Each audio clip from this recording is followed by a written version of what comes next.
Hi, we're at Seward County Community College and we're celebrating Hispanic Heritage Month. Today I'm honored to be with Judge Rachel Pickering. She is with the Kansas Court of Appeals, and importantly, she is the first Hispanic judge at the Court of Appeal level. Judge Pickering, thank you so much for being with us. Thank you. This is an honor to be here. Appreciate it. For the people who don't know, can you give us a little bit of background about yourself? Sure. I am as you said, the first Hispanic judge on the Kansas Court of Appeals. My background before that was a district court judge in Shawnee County, and before that I was with the AG's office as Assistant Solicitor General. Before that, going on the bench, I did that, and then I also did prosecution and did defense work as an attorney. But to really understand me, Phil has indulged me with letting me tell the story. And I begin by telling you the story. It's about a little girl whose parents immigrated from Mexico. Her parents met in Chicago and later moved to Detroit, where her father picked up various jobs, including, to his height, picking up and carrying cow hides and eventually finding steady work as a barber. The young girl's mother was busy raising 8 children and relies on her to help interpret for her, as the mother's English isn't very good. So that's just one way this young girl helps her family. As soon as this girl is old enough, she begins working after school to help support the family. But this girl also wants to learn, to go to a better high school. She takes 3 different buses in Detroit to go from one side of the town to the other. After finishing high school, she can't afford to go on to college like some of her classmates, so instead she takes a 1-year LPN program to be a nurse. She can't afford to go to further schooling for her RN degree. She goes to the hospital, works there, marries, and raises a large family of 10 children with her husband. Familia, family, is important. She makes sure each child gets a chance to go to college and obtain a college degree. And so all 10 children receive a degree and 9 of the 10 receive master's or higher. And finally, at age 50, she signs up to take classes at the local community college and earns her RN degree. That little girl is my mother. And like a lot of people who I'll be speaking with today and here on campus, they also have somebody like that in their family, a parent, a grandparent, just like my mother, putting family first before themselves, a hard work ethic, and sacrificing for others. And they inspire us and show us true resilience. So that's why I'm basically here today. It's because my mother instilled the importance of an education to better yourself, to go forward, because she didn't get that chance to, and she wanted to make sure we did. And so right now we have a shortage of attorneys in Kansas. And I thought, why not during Hispanic Week month come out and talk to students about widening their lens, that's the talk, about, but we'll go into that a bit further. But my desire is for people to think big, like my mother did with all of us 10 kids, of have a big dream and go for it and learn to take twists and turns.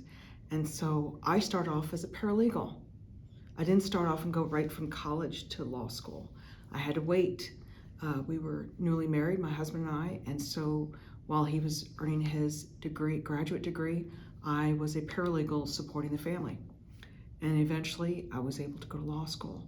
So that's really, if you really want to understand me, you have to understand my Hispanic heritage. But it's also important as a Hispanic judge, the importance of that is to see representation on the bench. As a district court judge, I would have people come in the courtroom and see there is Judge Pickering, Cabrera being my mother's maiden name, and she is here, and I understand. I bring an understanding to the bench, and I hope to bring that same understanding of being fair and unbiased to the appellate court with that heritage. So all my experiences help out to ensure that the right decision is made. You know, this is your second time here at Seward County Community College. Passion shows. The passion, the influence shows greatly in you to go out, meet our students, and try to get them to the next level and to Yes. move on. Yes. And obviously, a lot of that has to do with your heritage as well, but just from your family. And I say this a lot in these interviews is that, you are Hispanic, you are Mexican, but that doesn't define you. Your family defines you. And Yes. that's part of you, but not your definition. And it definitely shows of that. Oh, well, thank you very much. I'm really just channeling my parents. My father was a big proponent for education. He had multiple degrees, and so he showed us what it does is it gives you opportunities. With an education, you get to have more than one choice when you have that big career decision. And that's the key, is it gives you more freedom, actually. Yeah. You put in the hard work in the beginning, but then you have freedom of choice later on. Now, interestingly enough, you are second generation, is that correct? Yes. Okay, and as we were talking off camera a little bit before, is that a lot of times as you grow into a country, you become kind of losing your heritage and culture. Right. Certainly that didn't happen to you. You continue to embrace it and be in there. Why is that so important to you? Can I tell you a story? Sure. So in 2017, or actually 16, the National Hispanic Bar Association came to Kansas City. Okay, actually it was 2017, and I was able to go for the first time because they were just right down the street. I walked in the ballroom, and there were all these Hispanic attorneys, women, men, and I felt at home. I was like, I just felt just a level, endorphins level raised. And so that was a huge reminder of the culture that is part of us and something to be very proud of. Talk a little bit about growing up and the Hispanic influence that you've had and how you've hoped to pass that along to your... Well, part of it really is the importance of family. So when we found out we were going to have a child, I left my job and stayed home for a whole year to raise our son, because family is very, very important. But it's also a part of ours is also generational. So we make sure, when I was growing up, we had our grandmother live with us. You had family with you at all times. I had brothers and sisters moved down to Houston, and one went to law school, then the other one joined, and then another went to school. So that's part of the heritage, is the importance of family and supporting each other. So something I'm very proud of. And of course, there's also different parts of the culture that I'm very excited about. But benefit of coming here to Liberal is just to be surrounded. Yes, I mean, one of the big things is over the years, I've been in Liberal now for 25 years, and seeing the diversity and the culture has changed, and where now the Hispanic population is the majority here, and it's an incredible trait, and you can sort of see it, that there's such a need for that as well. Talk a little bit about your career and being the first Hispanic, not Latino, the first Hispanic appellate court judge in Kansas. Right. When did that happen? Take us through that. Okay, so there's 14 judges in the Court of Appeals and 7 justices in the Supreme Court. With change in administration, the current governor has appointed the first female woman of color, another Judge Hurst, and I was the first Hispanic to be on the bench. But with that, it wasn't something, she chose, what I bring to the table is also the district court judge experience, which, because if you're on the appellate court, you're reviewing district court judges, court orders, etc. So to have that perspective was important. And so I've always been known for my merits, for the hard work that I've done when you've done with criminal background, defense background, and then prosecution. And then I argued in front of the Supreme Court at my appellate work. So I've argued 35 times Supreme Court, And that's the Kansas Supreme Court. Kansas Supreme Court, not the U.S. I've gone and watched the U.S. Supreme Court. But the great thing, that's a great segue. I've gone and watched Supreme Court. I encourage those to do so. It's free. I tell people it's free. Go walk in when they're in court, and they are in court this week. This week is the first week of October, and they're in term. But sitting there is Justice Sotomayor, who was appointed by President Obama in 2009. And there was nothing more inspiring for me and for other Hispanics to see her being appointed to the bench.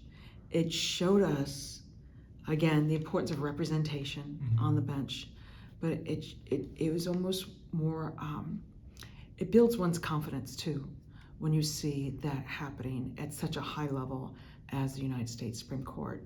And she's done a great effort to ensuring that she does a lot of outreach to law schools, to children. She's written children books, but she's done a lot of outreach to encourage others to think big about going to law school and all that it offers. Now, when were you appointed to the appellate court? Okay, so I was appointed in 2022, end of August by Governor Kelly, and then I sat for Senate confirmation in January 2023, and it was unanimously approved, and then I was sworn in on March 6th of 2023, and then the informal investiture was end of April. So I've sat on the bench for a year and a half, and since that time, the Court of Appeals, we see 105 counties, all 5 counties. So that's what's so great about the appellate court is I've been on a docket at Phillipsburg,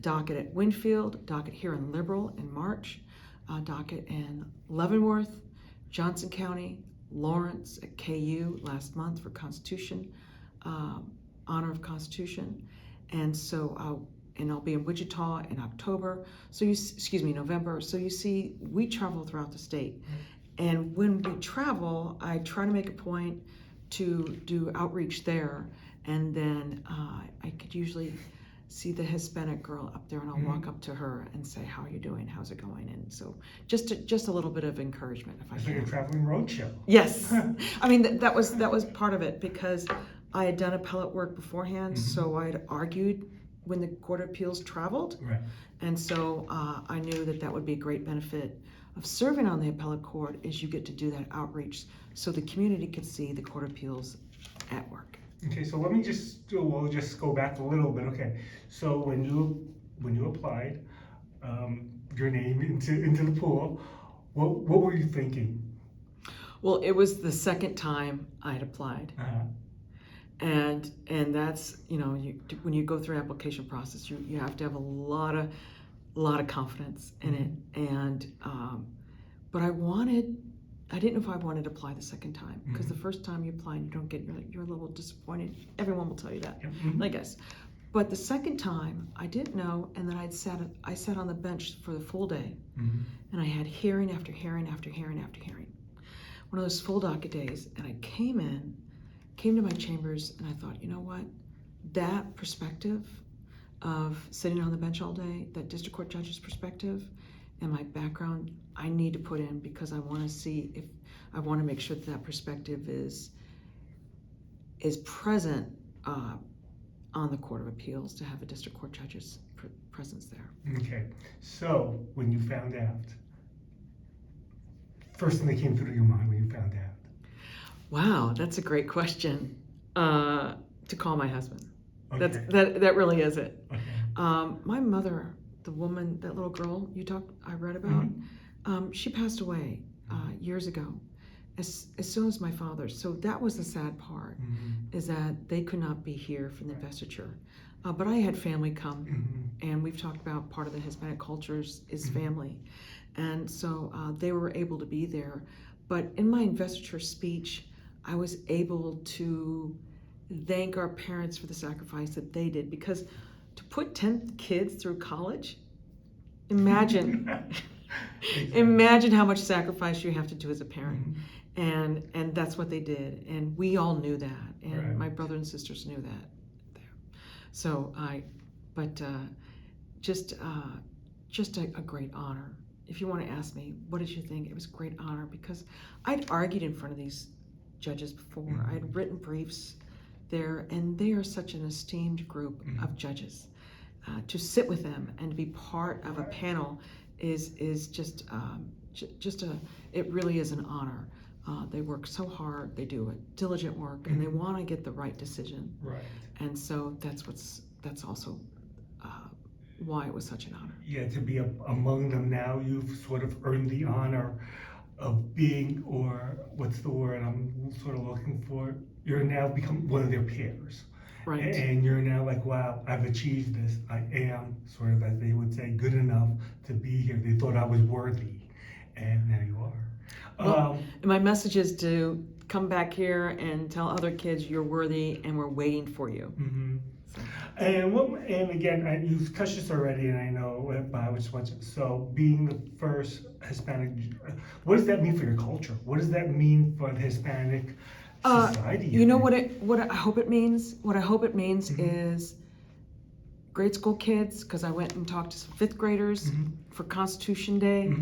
Grade school kids, the high schoolers, the college kids, they see somebody and it inspires them to go forward, to let them know here's a path that you can take, and here's a path that I want you to think about, to let you know the door's open and there are opportunities for you. So to me, it's a hope to let others see that they can achieve things. So it's really, it's not about me as it is in, look all the potential that we can bring to the bar, to the bench, and to other professions. Have you seen an increase in interest? And as you sort of said, there's a lack of attorneys, in actually not just Hispanic, just in general. In general. But as you've seen for the last few years, or maybe the last 5 years, the Hispanic attorneys, are we seeing a greater number, or more going to law school? What are you seeing? Yes, I'm definitely seeing that. I spoke recently. Washburn had an event for Hispanic Heritage Month, and the law students were there. And they're no longer, Hispanic students are no longer 1% of the law students. The numbers are increasing because they're working hard. They're doing on their merit and their studies, and producing high LSAT scores that you need, high GPAs that you need to get to law school. So we've seen it not just here at the Washburn University in Topeka, but also at University of Kansas and elsewhere. So that Hispanic National Bar Conference I told you about, I try to go back every year, and you see certainly a higher number of Hispanic law students out there, because we're trying to get people to think about it, because the law is such a great profession. And we sort of, I don't know if you're embracing this, or it's just sort of a matter of fact. You're a role model. You're a role model to these people. Because you're inspiring them. It's your passion that you're trying to. But to be quite frank, you're a role model to them. I mean, you're going over there, and how do you embrace that? Well, or maybe you don't see yourself as a role model, but it's there. I actually see myself as channeling others, if that makes sense. I'm channeling others to say, because they couldn't do it. So that little girl I told you about, she couldn't do it. So I'm doing this for them. So it's really, I feel like it's a responsibility to pass it on, to show others.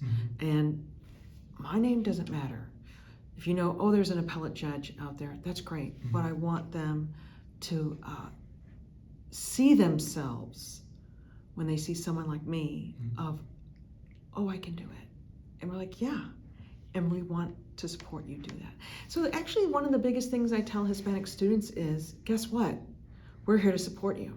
And I tell that to all students who want to go to law school, all students who want to get a high school degree, finish it. I used to be a truancy judge. So I talked about that Hispanic heritage when I told them about how my parents worked hard, but how my grandparents came over here to get an education, to better themselves, and not to waste their time that they have. So little bit of inspiration, I hope. Definitely, you are definitely inspiring. Well, thank you. Judge Pickering, thank you so much for your time. We appreciate your efforts, and again, appreciate your passion, and thank you so much. Well, thank you for Seward Community College for welcoming me back again, and I'm excited to speak to the Halo students. Thank you.